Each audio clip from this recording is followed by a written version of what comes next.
그리스의 철학자 아리스토텔레스는 그의 책 니코마코스 윤리학에서 온유와 겸손에 대해서 뜻밖의 흥미로운 이야기를 하였습니다. 아리스토텔레스는 온유라고 하는 덕목을 하나의 모자람의 범주에서 다루었습니다. 한마디로 말하면 온유는 화를 낼 줄 모름에 속하는 그러한 인간의 성품입니다. 그것은 중립적이긴 하지만 그러나 비난받을 만한 태도다라고 그렇게 가르친 것입니다. 그는 이렇게 말합니다. 적절한 시기에 적절한 사람에게 적절한 방식으로 적절한 시간 동안 분노를 느끼는 사람은 칭찬의 대상입니다. 그러나 온유한 사람은 오히려 모자람 쪽에 더 치우치는 듯 합니다. 적절한 경우에 화를 내지 않는 사람은 바보로 여겨지고 그러한 사람은 지각이나 고통 감각이 없는 듯 하며 분노에 대한 무감각으로 인해 자신을 방어할 마음이 없는 것과 같습니다. 이렇게 이야기를 했습니다. 온유는 그래도 모자람의 영역이라고 하였지만 아리스토텔레스에게 겸손은 도리어 더 경멸의 대상입니다. 겸손은 그에게 있어서는 덕이 아니라 악덕에 해당이 됩니다. 진짜 남자는 힘이 세고 또 지배적이며 자신의 우월함에 대해서 자랑하는 태도를 가져야 한다는 것입니다. 그러므로 사람은 또 남자라면 적어도 온유하지도 겸손하지도 않아야 한다는 것입니다.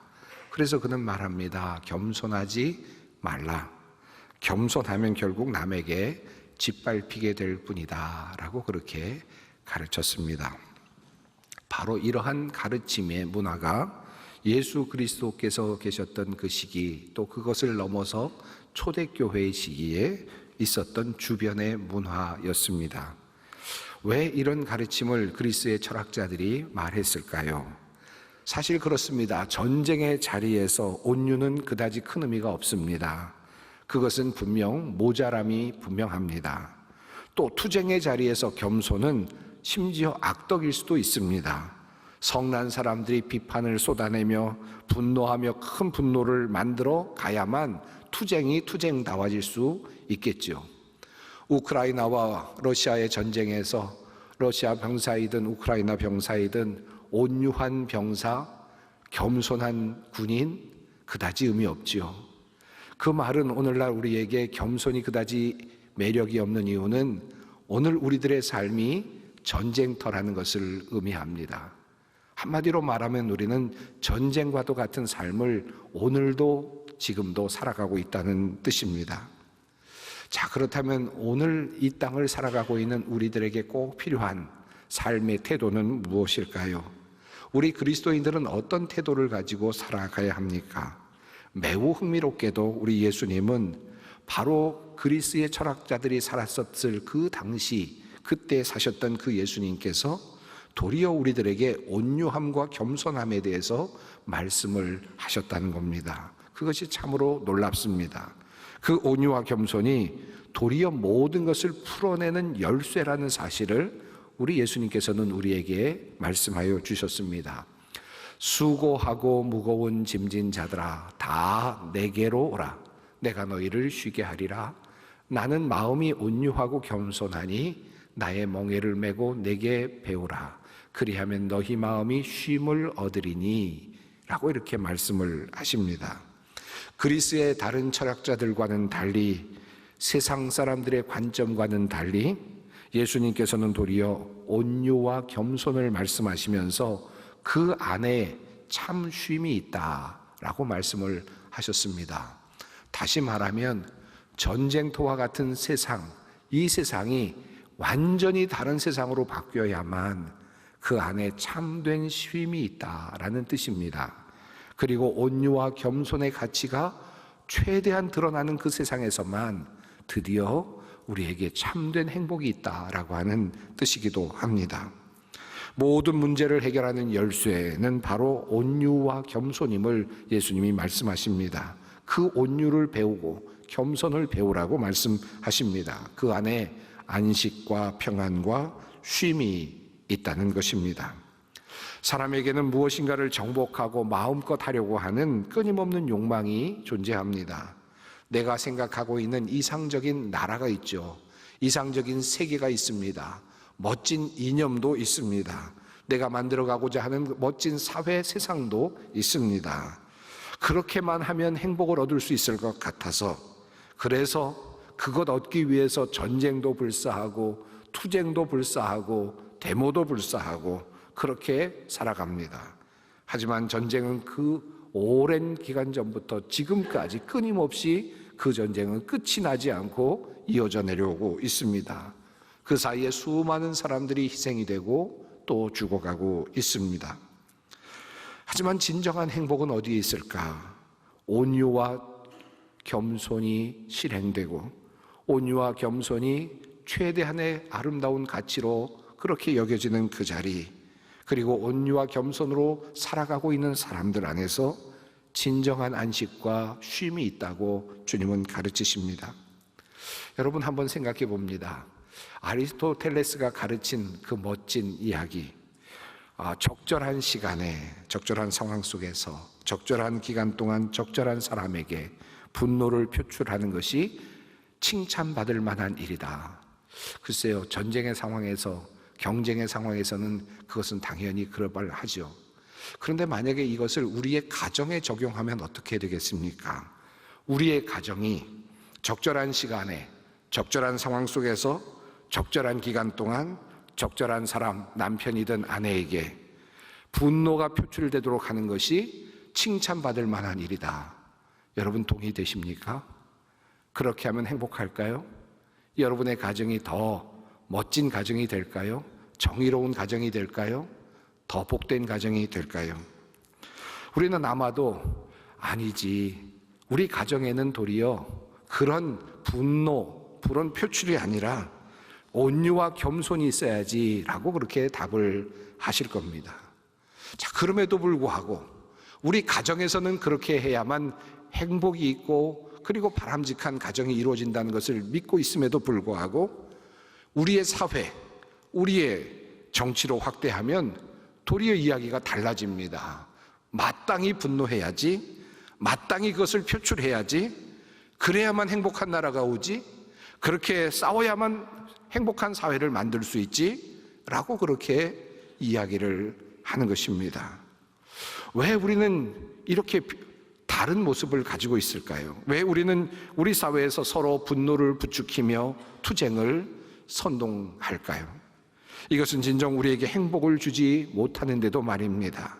그럼에도 불구하고 우리는 거리에서 분노를 말하고 투쟁을 말하며 정의를 위해 싸우는 일을 요청합니다. 그리고 마침내 그것을 통해서 이 땅의 행복이 이루어질 것처럼 그렇게 추앙합니다. 결코 그 길은 우리에게 행복을 주지 않습니다. 빌립보서의 말씀은 바로 바울 사도가 빌립보 교회 성도들에게 권면하는 내용의 말씀입니다. 특별히 당시 빌립보 교회는 바울의 사랑을 많이 받고 있는 교회였고 또한 칭찬을 받는 교회였습니다. 그런데도 그 교회 안에는 한 가지 문제가 있었습니다. 서로 시기하고 질투하는 그와 같은 인간관계의 문제가 있었습니다. 사도 바울은 이런 교회에 뭔가 어떤 문제가 있음을 염려하면서 다음과 같이 이야기를 시작합니다. 그러므로 그리스도 안에서 여러분에게 무슨 격려나 사랑의 무슨 위로나 성령의 무슨 교제나 무슨 동정심과 자비가 있거든, 이렇게 이야기를 시작합니다. 이 말의 의미는 이렇습니다. 빌립보 교회 교인들이요, 교인들로서 여러분이 이제부터 하나님의 이름으로 무슨 일을 하려거든, 예를 들어서 어떤 사람을 격려하거나 어떤 사람을 위로하거나 또는 성령을 통해서 함께하는 어떤 교제를 함께 나누거나 또는 어떤 동정심과 관련된 혹은 자비와 관련된 어떤 행사를 하거나 어떤 일을 하게 될 때에 라는 의미입니다. 다시 말하면 빌립보 교회 교인들이 이제 사회적으로나 또는 세상적으로 무슨 일을 하려고 할 때, 교회적으로 무슨 일을 하려고 할 때에 어떤 자세로 일을 해야 되는가, 어떻게 하는 것이 그리스도인다운 것인가에 대한 이야기를 풀어가고자 서론을 그렇게 시작을 하는 것입니다. 자, 이렇게 시작한 바울 사도는 이어서 이런 말씀을 이어갑니다. 마음을 같이하여 같은 사랑을 가지고 뜻을 합하며 한 마음을 품어 아무 일에든지 다툼이나 허용으로 하지 말고 오직 겸손한 마음으로 각각 자기보다 남을 낮게 여기고. 자, 여기에서 겸손이라는 단어가 다시 등장을 합니다. 이 겸손한 마음이라는 이 단어는 헬라어로는 타페이노 프로시네입니다. 이 타페이노스라고 하는 낮은 데라고 하는 말과 또 프렌이라고 하는 이 마음이라는 뜻이 함께 되어서 합성어가 된 단어입니다.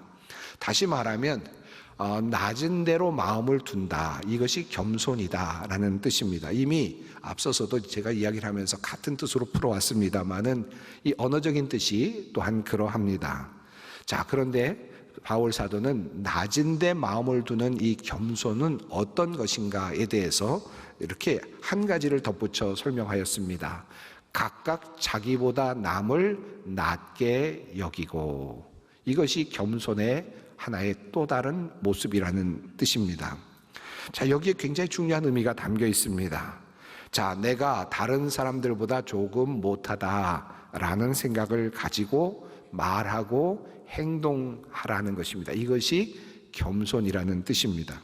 자, 이 말은 열등감을 가지고 살라는 뜻은 아니죠. 이미 앞서서 말씀을 드렸습니다만 이 열등감을 가진 사람은 절대로 제대로 겸손할 수 없습니다. 그러니까 이 겸손할 수 있는 사람은 자기 스스로가 자존감이 강한 사람이죠. 이미 스스로 만족감이 충분한 사람입니다.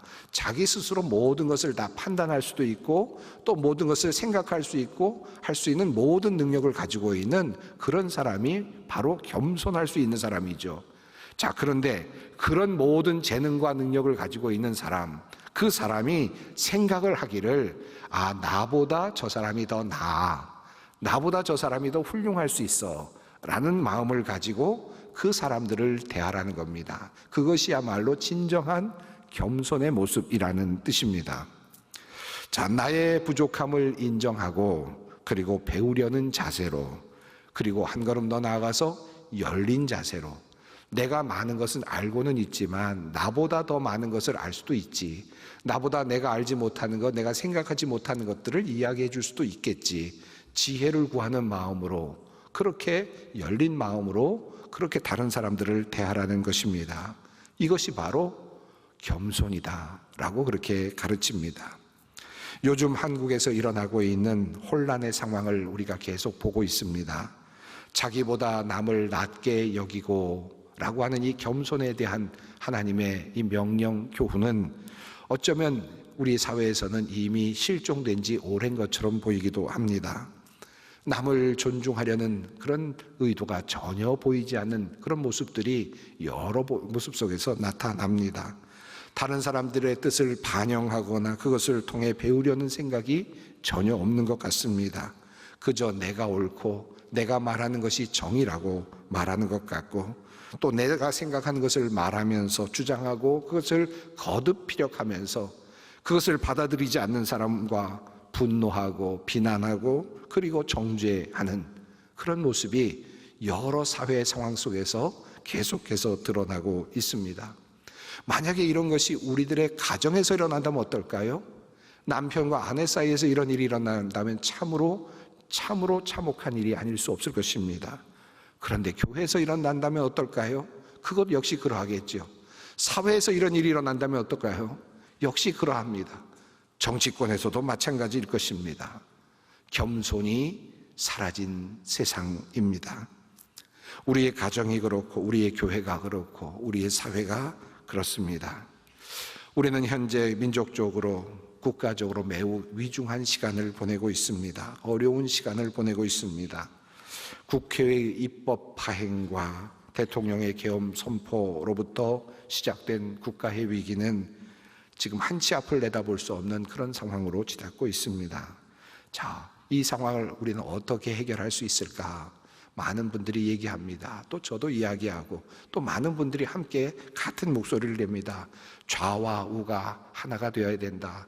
서로 화해해야 된다. 서로 타협해야 된다. 대타협을 이루어야 한다. 여러 가지 제안들을 합니다. 그렇게 되면 너무 좋겠어요. 저도 그렇게 되기를 바랍니다. 그런데 쉽지 않아 보입니다. 어떻게 하면 될까? 물론 이것도 쉽지 않습니다. 우리가 할 수 있는 한 가지 방법, 또 우리가 마음속으로 새기면서 우리가 노력해야 될 것은 우리 스스로가 서로 겸손해지는 것입니다. 스스로가 서로 낮은 자리로 내려오는 것이 필요합니다. 호령하는 자리에서 내려와서, 외치고 가르치려고 하는 자리에서 내려와서, 그래서 서로의 이야기를 들으려고 할 때 우리 그리스도인들부터 먼저, 우리 믿는 사람들부터 먼저 그 일을 하려고 할 때 이 땅에 조금이라도 희망이 생겨나지 않을까, 그렇게 믿습니다. 그 이어서 바울 사도는 또 한 가지 말을 덧붙입니다. 같은 사랑을 가지고. 여러분, 이 말이 참 의미가 있습니다. 우리 그리스도인들이 일해야 되는 매우 중요한 관점은 겸손이면서 동시에 사랑입니다. 이 사랑이 매우 중요한 동인이 되는 것입니다. 우리가 무엇인가를 일을 할 때 사랑이 동반되어야 한다는 것입니다. 미움이 동인이 되어서는 안 됩니다. 증오가 동인이 되어서도 안 됩니다. 정치적인 욕망이 그 어떤 하나의 원인, 이유가 되어서도 안 됩니다. 드러내고자 하는 것이 또한 동인이 되어서도 안 됩니다. 다툼과 허용도 그러합니다.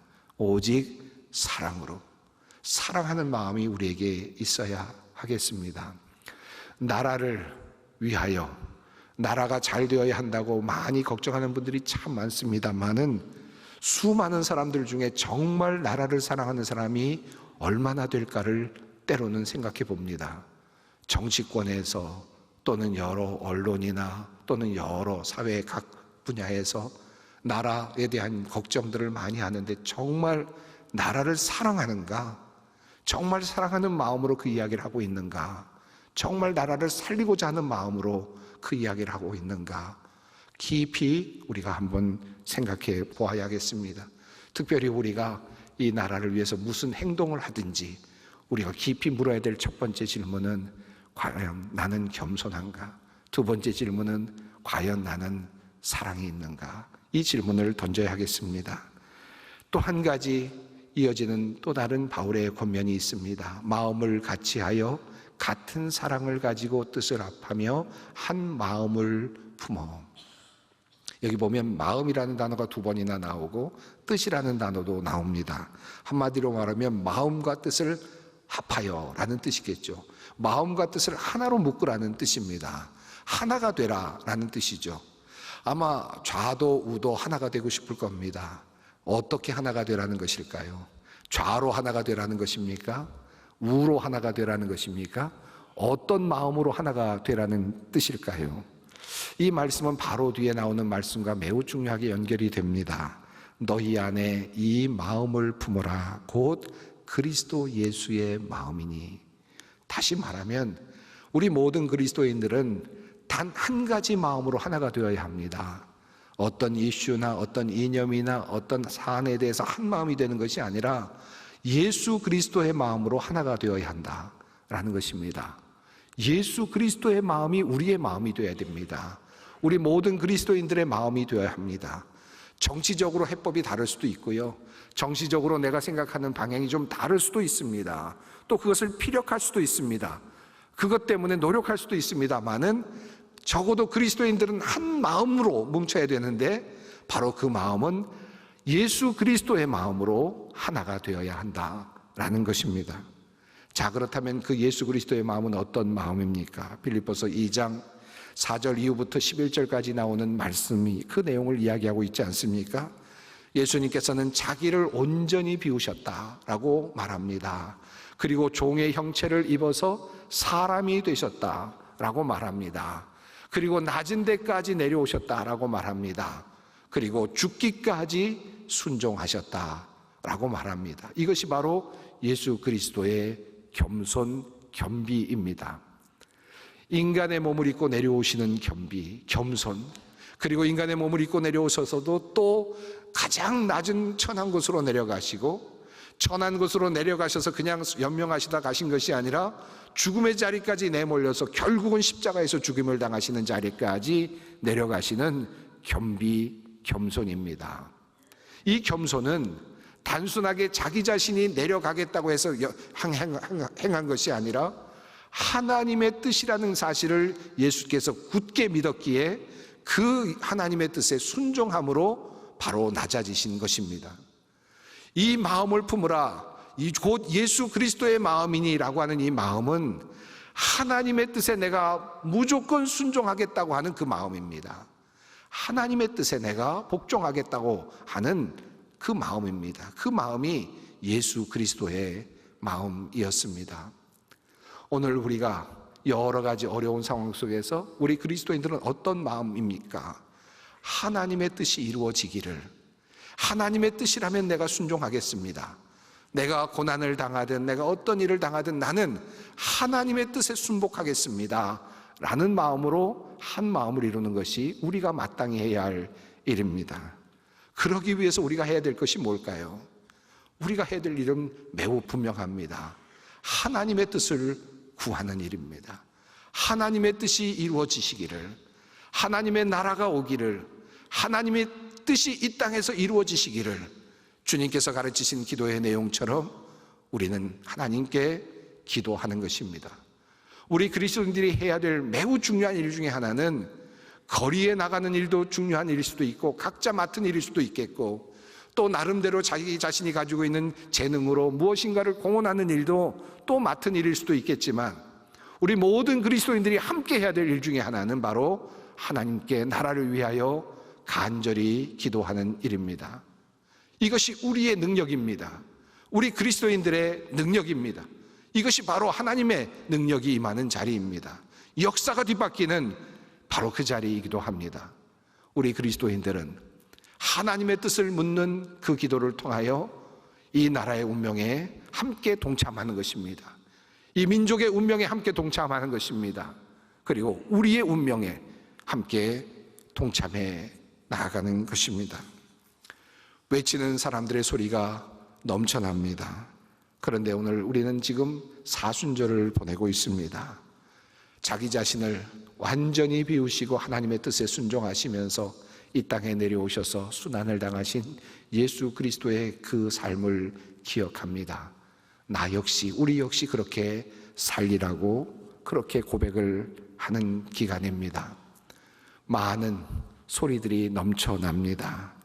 이제 우리는 하나님 앞으로 나가기를 원합니다.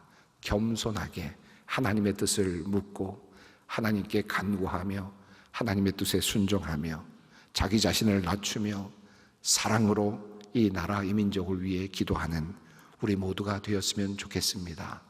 이 역사의 위기가 우리의 기도를 통해서 놀랍게 변화되기를 바랍니다. 우리 모두가 마땅히 해야 할 의무이고 우리의 권리입니다.